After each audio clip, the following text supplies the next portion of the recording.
നമ്മുടെ ചാനലിൽ അപ്ലോഡ് ചെയ്തുകൊണ്ടിരുന്നത് നത്തിങ് ബട്ട് യു എന്ന റൊമാൻറ്റിക് ചൈനീസ് ഡ്രാമയുടെ എപ്പിസോഡ്സാണ്. അല്ലേ ദത്തുപുത്രനാണെന്ന് അറിഞ്ഞിട്ട് ലില്ല ആദ്യം ഒന്ന് ഷോക്കായെങ്കിലും പിന്നെ അവള് നോർമലായിട്ട് ആ പയ്യനോട് ചോദിക്കുകയാണ്, ദത്തുപുത്രനാണെങ്കിലും ശരി അല്ലെങ്കിലും ശരി ഈ ലെമൺ കമ്പനി ഉണ്ടാവാൻ കാരണം തന്നെ മിസ്റ്റർ ലയൺ അവൻ്റെ കഠിനാധ്വാനം കൊണ്ടാണ് ഇതൊക്കെ ഇങ്ങനെ നിൽക്കുന്നത്. പിന്നെ നിനക്ക് എന്താ അവകാശമുണ്ട് ഇവിടെ വന്ന് ഇങ്ങനെ കൊളാക്കിയിടാനൊക്കെ? നീ എന്തെങ്കിലും ചെയ്തിട്ടുണ്ടോ ഈ ലെമൺ കമ്പനി വളരാനായിട്ട് എന്ന് ചോദിക്കുമ്പോൾ, ഓ എന്തോ ഇത് ലേൻ്റെ എഫേർട്ടാണെന്നോ? ഇതെൻ്റെ അച്ഛൻ്റെ പൈസ കൊണ്ട് ഉണ്ടാക്കിയ കമ്പനിയാണ്. ഓക്കെ, ഞാൻ സമ്മതിക്കാം, ഇത് അവൻ്റെ എഫക്റ്റ് കൊണ്ട് ഉണ്ടായ കമ്പനി ആയിരിക്കും. പക്ഷേ അതിനുള്ള പൈസ കൊടുത്തതാരാ? എൻ്റെ അച്ഛൻ പൈസ കൊടുത്തില്ലായിരുന്നെങ്കിൽ ഇവൻ എവിടെ പോയി കമ്പനി ഉണ്ടാക്കായിരുന്നെന്ന് ആ പയ്യൻ ചോദിക്കുമ്പോൾ ലില്ലി പറയാണ്, അതന്നെ ഞാനും പറഞ്ഞ മിസ്റ്റർ ലാൻ്റെ അച്ഛനും അവനും തമ്മിലുള്ള കോൺട്രാക്റ്റിൽ നിനക്കെന്താ കാര്യം? അവർ തമ്മിൽ എന്തെങ്കിലും കരാറുണ്ടെങ്കിൽ അത് അവരായിക്കോളും. അവൻ്റെ അച്ഛനല്ല അവനക്ക് പൈസ കൊടുത്തേ, അതിന് നിനക്കെന്താ കാര്യം? എന്തൊക്കെയായാലും നിന്നെ പുറത്തൊരു മണം ഗുണാഞ്ച മോനേക്കാൾ നല്ലത് എന്തുകൊണ്ടും ലേ തന്നെ, അവൻ പെർഫെക്റ്റാന്ന് പറയുന്നു. അത് കേട്ട് ആ പയ്യൻ അത്ര സഹിച്ചില്ല. അവൻ എണീറ്റിട്ട് അവൻ്റെ കയ്യിലുള്ള ആ കോലുകൊണ്ട് ലില്ലിയുടെ നേരെ അവൾ അടിക്കാനായിട്ട് ഓങ്ങുമ്പോൾ, നീ അതിനി ഒന്നുകൂടെ പറയാന്ന് പറഞ്ഞ് ദേഷ്യത്തോടെ വരുമ്പോൾ ലേ അവിടെ ഓടി വന്ന് ആ വഴി കയറി പിടിക്കുന്നു. എന്നിട്ട് ആ വടി വലിച്ചെടുത്ത് ദൂരേക്ക് എറിഞ്ഞു കളഞ്ഞു. ലേ അവൻ്റെ ഡ്രൈവറോട് പറയുന്നു, ഇവനിവിടെ വലിച്ചെറിഞ്ഞതും നശിപ്പിച്ചതൊക്കെ കൗണ്ട് ചെയ്തിട്ട് എത്ര രൂപ ഇവിടെ നഷ്ടം വന്നിട്ടുണ്ടെന്ന് എന്നോട് പറ, അത് ഇവൻ്റെ കയ്യിൽ നിന്ന് തന്നെ ഈടാക്കണമെന്ന് പറയുന്നു. അത് കേട്ട പയ്യൻ അവൻ്റെ കീസ് ചെയ്യുന്ന അവൻ്റെ പേഴ്സ് എടുത്തിട്ട് എൻ്റെ പൈസ കൊണ്ട് ഞാൻ ഭയങ്കര പണക്കാരനാണെന്ന് പറയുന്നു. അത് കേട്ട് ഡ്രൈവർ പറയാണ്, ഓ നീ വലിയ പണക്കാരനാണെന്ന് പറയണ്ട, നിൻ്റെ അച്ഛൻ വലിയ പണക്കാരനാണെന്ന് പറയാം. പക്ഷേ നിനക്കൊരു ബാഡ് ന്യൂസ് ഉണ്ട്. ഇപ്പം നിൻ്റെ അച്ഛനെ നിൻ്റെ കാർഡൊക്കെ ഇപ്പം തന്നെ ഫ്രീസ് ചെയ്തിട്ടുള്ളൂ. അതുകൊണ്ട് നിൻ്റെ കാർഡ് ഉപയോഗിച്ചൊന്നും ഇവിടെ പേ ചെയ്യാനൊന്നും പറ്റില്ല. അപ്പോൾ ലേ പറയുന്നു, ഇനി നിനക്ക് ആകുള്ളൊരു വഴി ലെമൺ കമ്പനിയിൽ ജോലി ചെയ്യാം, എന്നിട്ട് അതിൻ്റെ സാലറി കൊണ്ട് ഇവിടുത്തെ കടം വീട്ടാം, അല്ലാണ്ട് നിനക്ക് വേറെ ഒരു വരുമാനവും ഇല്ല എന്ന് പറയുന്നു. അത് കേട്ടോ അപ്പം, ഓ പിന്നെ നീ പറഞ്ഞാൽ അങ്ങനെ തന്നെ എൻ്റെ അച്ഛൻ അത് കേൾക്കല്ലേ, എൻ്റെ അച്ഛൻ എന്നോടാ സ്നേഹം കൂടുതൽ, നീ ഒന്ന് പോടെ ചക്കാന്ന് പറയുന്നു. അത് കേട്ടില്ലേ പറയാണ്, ഓ നമുക്ക് നോക്കാം, എൻ്റെ കാറ് ലെമൺ കമ്പനിയുടെ പുറത്തല്ലേ പാർക്ക് ചെയ്തായിരുന്നു, അത് ഞാനെടുത്ത് അങ്ങ് പാർക്കിംഗ് ഏരിയയിൽ കൊണ്ട് വെച്ചിട്ടുണ്ട്, അവിടുത്തെ ബില്ല് കെട്ടാൻ പോലും നിൻ്റെ കയ്യിൽ പൈസ ഉണ്ടാവില്ല, എന്തായാലും അവിടെ ചെന്ന് നിൻ്റെ കാറൊന്ന് നോക്കുക എന്ന് പറയുന്നു. അത് കേട്ടാ പയ്യൻ ദേഷ്യപ്പെട്ടിട്ട്, നിനക്ക് എന്ത് ധൈര്യം ഉണ്ടായിട്ട് വേണം എൻ്റെ ജെനിഫറിനെ തൊടാൻ, ഞാൻ നിന്നെ കാട്ടിത്തരാം, നീ വെയിറ്റ് ചെയ്തോ, ഞാൻ ഇതിന് പകരം ചോദിക്കുന്നു പറഞ്ഞ് ലേന ഒന്തിയിട്ട് അവൻ കാർ പാർക്ക് ചെയ്ത ആ ഏരിയയിലോട്ട് പോവാണ്. അങ്ങനെ ആ പയ്യൻ അവൻ്റെ ഫെറാറിയുടെ അടുത്ത് ചെന്നിട്ട് അവൻ്റെ കാറിന് എന്തായാലും പരിക്ക് പറ്റിയിട്ടുണ്ടോ എന്ന് അറിയാൻ ചുറ്റും നോക്കിക്കൊണ്ടിരിക്കുമ്പോൾ കാർ പാർക്കിംഗ് ഏരിയയുടെ ഡീലർ വന്നിട്ട് അവനോട് 5000 രൂപ ആയിട്ടുണ്ട്, അത് പേ ചെയ്യാൻ പറയുന്നു. അവൻ്റെ കാർഡ് എടുത്ത് അതിൽ സ്വൈപ്പ് ചെയ്ത് പിന്നൊക്കെ അടിക്കുന്നുണ്ടെങ്കിലും അത് സെറ്റ് ആവുന്നില്ല, ട്രാൻസാക്ഷൻ ഫെയിൽഡ് എന്ന് കാണിക്കുന്നു. അങ്ങനെ 2 വട്ടം ചെയ്തിട്ട് ശരിയാവാണ്ടായപ്പോഴാണ് അവനക്ക് ലേ പറഞ്ഞ കാര്യം ഓർമ്മ വന്നത്. അവൻ നേരെ ഫോൺ എടുത്ത് അച്ഛനെ വിളിക്കുന്നു.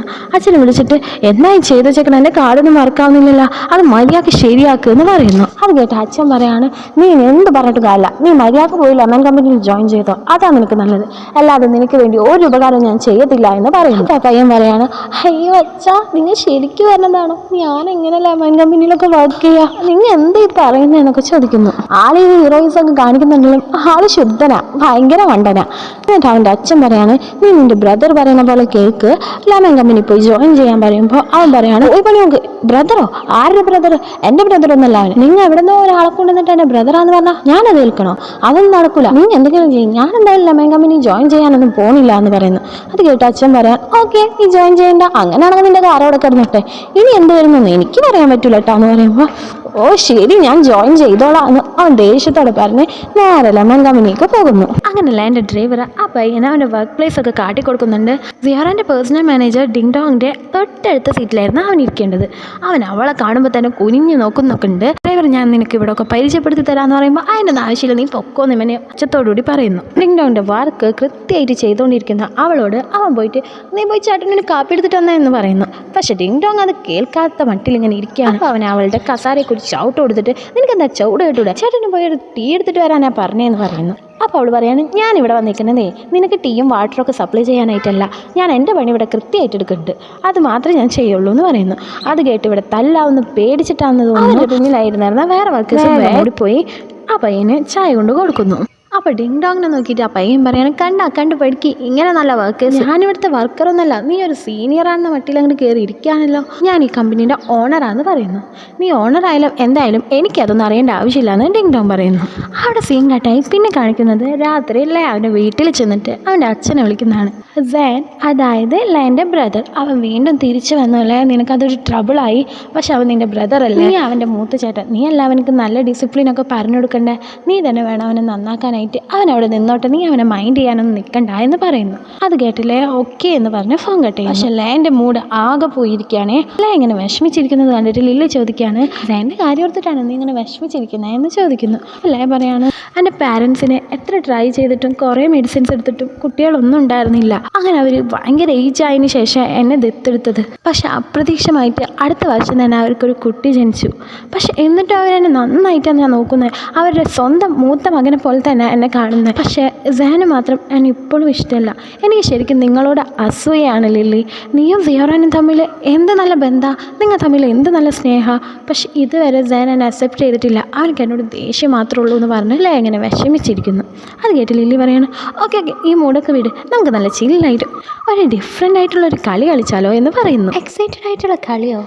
എന്താ ഞാൻ ഉദ്ദേശിക്കുന്നത് തന്നെയാണോ നീ ഉദ്ദേശിക്കുന്നതെന്ന് അല്ല ചോദിക്കുന്നു. അപ്പം ലില്ലി ഒന്ന് പതുക്കെ കണ്ണിറുക്കി കാണിക്കുന്നുണ്ട്. അങ്ങനെയല്ല നല്ല പ്രതീക്ഷയോടുകൂടി ഇരിക്കുന്നു. അങ്ങനെ നേരെ സീൻ കട്ടായി കാണിക്കുന്നത് ടി വിയിൽ ഒരു മൂവി പ്ലേ ചെയ്യുന്നുണ്ട്. അത് കണ്ടിരിക്കുകയാണ് ലേയും ലില്ലിയും. ലില്ലി പറഞ്ഞ എക്സൈറ്റ്മെൻ്റ് ആയിട്ടുള്ള കളി ഇതായിരുന്നു കേട്ടോ. അല്ലെ താടിക്കും കൈവച്ച് വേണ്ട വെറുക്കനെ ആ സിനിമ ഇരുന്ന് കാണുന്നു. അതിൻ്റെ ഇടയിൽ ലില്ലി പറയുന്നുണ്ട്, ഹൊറർ മൂവീസൊക്കെ സൂപ്പറാ, നല്ല എക്സൈറ്റഡ് ആയിരിക്കും കാണാൻ, സൂപ്പറായിരിക്കും, നമ്മളെ മൂഡൊക്കെ നന്നായിട്ട് ചേഞ്ച് ആവും. അതാ ഞാൻ ഹൊറർ മൂവീസ് കാണാൻ നിന്നെ വിളിച്ചേ എന്ന് പറയുന്നു. ലേ ആണെങ്കിൽ ഇനിയിപ്പോൾ ഇതിൻ്റെ ഇടയിൽ നിന്ന് എങ്ങനെ രക്ഷപ്പെടുമെന്ന് ആലോചിച്ചിരിക്കുകയാണ്. പെട്ടെന്ന് പേടിപ്പിക്കുന്ന ഒരു സീന് സിനിമയിൽ വന്നപ്പോൾ ലില്ലി ഒച്ചെടുത്ത് എൻ്റെ അടുത്തേക്ക് ചാഞ്ഞിരിക്കുന്നു. അത് കണ്ടില്ലേ, നിനക്ക് ഇത്ര പേടിയാണ് ഹൊറർ ഫിലിമെങ്കിൽ പിന്നെ എന്തിനത് കാണണമെന്ന് ചോദിക്കുന്നു. അപ്പോൾ ലില്ലി പറയാണ്, എൻ്റെ ഒരു ഫ്രണ്ട് പറഞ്ഞു ഇത് ഭയങ്കര ഫണ്ണി ആയിരിക്കും, ഭയങ്കര കോമഡി ആയിരിക്കും, പക്ഷേ ഇത് ഇത്രക്ക് പേടി ഉണ്ടാവുമെന്ന് എനിക്ക് അറിയില്ലായിരുന്നു എന്ന് പറയുന്നു. ലേക്കും ഹൊറർ ഫിലിംസ് ഒക്കെ കാണാൻ ഭയങ്കര പേടിയുണ്ട്. അവൻ ടി വിക്ക് നോക്കുന്നേ. ലില്ലിനോട് ലേ പറയാണ്, വേണമെങ്കിൽ നീ എൻ്റെ അടുത്തേക്ക് നീങ്ങിയിരുന്നു പേടിയുണ്ടെങ്കിൽ എന്ന് പറയുന്നു. എന്നിട്ടല്ലേ പതുക്കെ ലില്ലിയുടെ തോളിലൂടെ കൈയിട്ട് അവൾ അവൻ്റെ അടുത്തേക്ക് ചേർത്ത് ഉറുക്കി പിടിക്കുന്നു. ആദ്യം ഒന്ന് പിടിച്ചപ്പോൾ ലില്ലിക്ക് എന്തോ പോലെ തോന്നിയെങ്കിലും പിന്നെ അവൾ അഡ്ജസ്റ്റ് ആയിട്ട് നെഞ്ചോട് ചാഞ്ഞ് അങ്ങനെ ഇരിക്കുകയാണ്. അപ്പോൾ ലേനോട് ലില്ലി ചോദിക്കുന്നുണ്ട്, നിനക്ക് ഹൊറർ ഫിലിം പേടിയാണോ എന്ന് ചോദിക്കുമ്പോൾ ലേക്ക് പേടിയുണ്ടെങ്കിൽ എനിക്ക് പേടിയുണ്ടായിരുന്നെങ്കിൽ ഞാൻ നിന്നെ ഇങ്ങനെ പ്രൊട്ടക്ട് ചെയ്യുമോ എന്നൊക്കെ ചോദിക്കുന്നു. ഓരോ പേടിപ്പിക്കുന്ന സീൻ വരും തോറും ലില്ലി ലേൻ്റെ അടുത്തേക്ക് നീങ്ങി ഇരിക്കുകയാണ്. ലേ ആണെങ്കിൽ അത് നന്നായിട്ട് എൻജോയ് ചെയ്യുന്നുണ്ട്. പെട്ടെന്ന് ഭയങ്കരമായിട്ട് പേടിച്ചില്ല അവൻ്റെ കൈ തട്ടിയിട്ട് എണീറ്റ് എനിക്കിതൊന്നും കാണണ്ടേ എന്ന് പറഞ്ഞാണ് അവൾ ഓടുന്നത്. അത് കണ്ട് ലേക്ക് ചിരി വരും. പക്ഷെ അവൻ്റെ മുഖത്തൊരു പേടിയും പ്രത്യക്ഷമാവുന്നുണ്ട്. ലേ ആണെങ്കിൽ അവൻ്റെ റൂമിൽ പോയി ഉറങ്ങാൻ നോക്കുന്നുണ്ടെങ്കിലും അവന് ആ ഹൊറർ ടെൻഷനിലാണെന്നുണ്ട് അവനക്ക് തീരെ ഉറക്കം വരാതെ അവൻ കട്ടിലിൽ ഇങ്ങനെ പേടിച്ചിരിക്കുകയാണ്. ആ പണി ലില്ലി തലാണൊക്കെ പൊക്കി പിടിച്ച് അങ്ങോട്ട് വരുന്നത്. എന്നിട്ട് ലേനോട് ചോദിക്കുകയാണ്, നമുക്ക് ഇന്ന് രാത്രി ഒന്നിച്ച് കിടന്നാലോ എന്ന് ചോദിക്കുന്നു. അപ്പോൾ ലേ പറയാണ്, അതൊന്നും ശരിയാവില്ല, അങ്ങനെ ഒരു റൂമിൽ നമ്മൾ രണ്ടുപേരും മാത്രം കിടക്കുന്നതെന്ന് ചോദിക്കുന്നു. ലില്ലി പറയാണ്, അതൊന്നും കുഴപ്പമില്ല, ഞാനിവിടെ കിടന്നുകൊണ്ട് എൻ്റെ റൂമേ ക്ലീൻ അല്ല എന്ന് പറയുന്നു. പക്ഷെ ലേക്ക് ഇവള് പേടിച്ചിട്ടാണെന്നുള്ള കാര്യം മനസ്സിലാവുന്നുണ്ട്. അവനത് ഓപ്പർച്യൂണിറ്റി ഏറ്റെടുത്തിട്ട് അതൊന്നും ശരിയാവില്ല, ഞാൻ പോവാന്ന് അവൾ പോവണ്ട എന്ന് പറയാൻ വേണ്ടിയിട്ട് ലേ പറയുന്നു.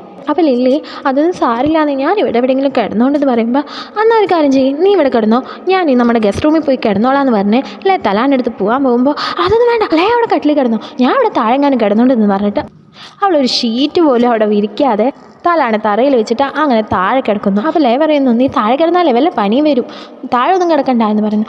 അതൊന്നും സാരല്ല, ഞാൻ ഭയങ്കര സ്ട്രോങ്ങാണ്, എനിക്ക് പനിയൊന്നും വരില്ല എന്ന് ലില്ലി പറയുകയാണ്. ലേക്കൊരു ഐഡിയ തോന്നിയിട്ട് അവൻ പറയുന്നു, നിനക്കൊരു കാര്യം അറിയോ, ഞാൻ നിന്നോട് മാത്രം ഒരു രഹസ്യം പറയാം. ഞാനിവിടെ വന്ന ടൈമിൽ ഇവിടെ ആദ്യം താമസിച്ചിരുന്ന ആൾ അയാളുടെ ഭാര്യനെ കൊന്നിട്ട് അതിൻ്റെ പ്രേതം ഇവിടെ അലഞ്ഞു തിരിഞ്ഞ് നടക്കുന്നു എന്നൊക്കെ പറയുന്നുണ്ട്. ഞാനിവിടെ വന്ന അവസരം എന്തോ ഒരു സൗണ്ടൊക്കെ കേട്ടിരുന്നു, പക്ഷെ കൂടുതൽ അത് കട്ടിൻ്റെ അടിയിൽ നിന്നാണ് കേൾക്കാറ്. മിക്കവാറും ഈ പ്രേതങ്ങളൊക്കെ കട്ടിലിൻ്റെ അടിയിലാണ് കിടക്കുക എന്നാണ് തോന്നുന്നതെന്ന് പറയുന്നു. ലില്ലി കട്ടിൻ്റെ അടിയിൽ താഴെയല്ലേ കിടക്കുന്നേ. അപ്പോൾ ലില്ലിക്ക് പേടിയായിട്ട് അവൾ കട്ടിൻ്റെ അടിയൊക്കെ നോക്കിയിട്ട് എണീറ്റിട്ട് വേഗം കട്ടിലിൽ കയറി കിടക്കുന്നു. എന്നിട്ട് ലേനോട് പറയണം, ഞാനെന്തിനാണെങ്കിലും താഴെ കിടക്കുന്നത്, നമുക്ക് രണ്ടുപേർക്കും ഒന്നിച്ച് കട്ടുമ്പോൾ തന്നെ കിടക്കാം, ലേ പ്ലീസ് നീ പോവല്ലേ എന്ന് പറയുന്നു. അപ്പോൾ ലേ അവൻ്റെ പ്ലാൻ വർക്കൗട്ടായ സന്തോഷത്തിൽ തിരിഞ്ഞ് നിന്ന് ചിരിക്കുന്നൊക്കെ ഉണ്ട്.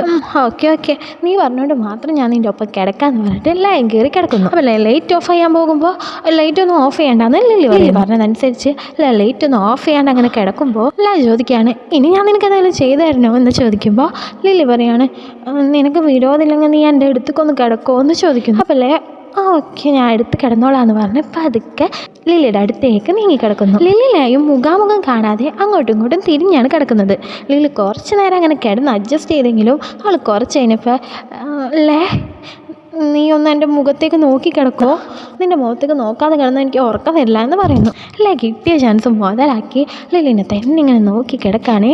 രണ്ടുപേരും ഇപ്പം മുഖാമുഖം കിടക്കും. ലില്ലിക്കാണെങ്കിൽ ആ പേടി മനസ്സിൽ നിന്ന് പോയിട്ടില്ല. അവൾ ലൈനോട് പറയാണ്, ഇപ്പം നീ വല്ല സൗണ്ട് കേട്ടോ എന്ന് ചോദിക്കുന്നു. അപ്പോൾ ലൈ പറയും, ഇല്ല ഞാൻ സൗണ്ടൊന്നും കേട്ടില്ലല്ലോ, ഞാനെന്തോ കേട്ടു എന്ന് ലില്ലി പറയുന്നു.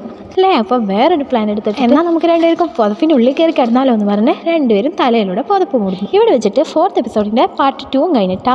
ഇനി അടുത്ത ഞാൻ അപ്ലോഡ് ചെയ്യാൻ പോകുന്ന 5th എപ്പിസോഡാണ്. അപ്പോൾ അത് കാണണമെന്നുണ്ടെങ്കിൽ നിങ്ങൾ എന്താ ചെയ്യേണ്ടത്? ചാനൽ ഒന്ന് സബ്സ്ക്രൈബ് ചെയ്യുക. അപ്പോൾ നേരെ പോയി വേഗം ചാനൽ സബ്സ്ക്രൈബ് ചെയ്തോട്ടെ. അടുത്ത വീഡിയോ വരണമായിരിക്കും. എല്ലാവരും വെയിറ്റ് ചെയ്യുക.